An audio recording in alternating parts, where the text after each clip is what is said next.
Kantanka mante bosome kronkron isimu yeyi ade ampanifo ye nhyehyɛ ne nyina ne sɛ mreto doctor engineer Kwadwo Safo Kantanka ne modembo a wobo eye bibiman kenkara no man Ghana nti ne wose de saa bosome esi ehɔ ma no mu nhyehyɛ ye bie a ye ne sɛ ye bɛbɔ moden na yetumi ate yensa akɔ akyiri eno nti clean up exercise ko ye fiada etwa mu yi eye Kantanka dwumako ni nyina no ene Buzstop boys kopie mu Taifa ye nhwɛ sɛ ne dwumadie no ekoye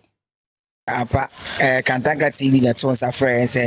yemi na Apostle Doctor Engineer Kwadwo Safo Kantanka. Okay. Eba na August bia na ye ne bosome ni pompa. Na as part of commemorating the month no hompese yenye SEC e Taifa market. And yes you say me am na asem de a ne bia ko bia ye twam bi baba ha. Enti hu ye ha na ye Kantanka TV ene no mo ye collaboration and kabom dwumadi aye wa ha ene dey.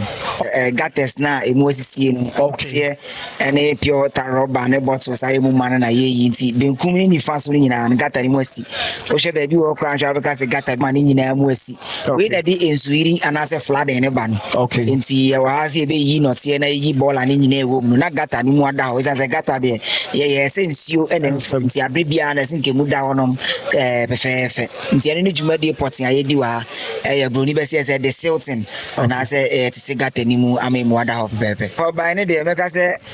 ni nyina se nipa ne do asa se o yi bi e be se o man na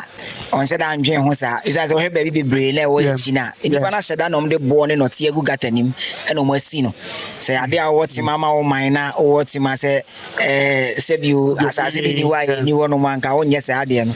enti me de kakra meka ne se ye nyina ye nkai se de ye tie ne de ye bia no se asase ni wo no ma ye so ye ni ho enti se ade e be eno nti sei ne koye ewo Taifa mountain so abra Kantanka dwumako no ene Buzstop boys kopie mu ewo ho no mo na ye de ahone die dwumadie eje so fefe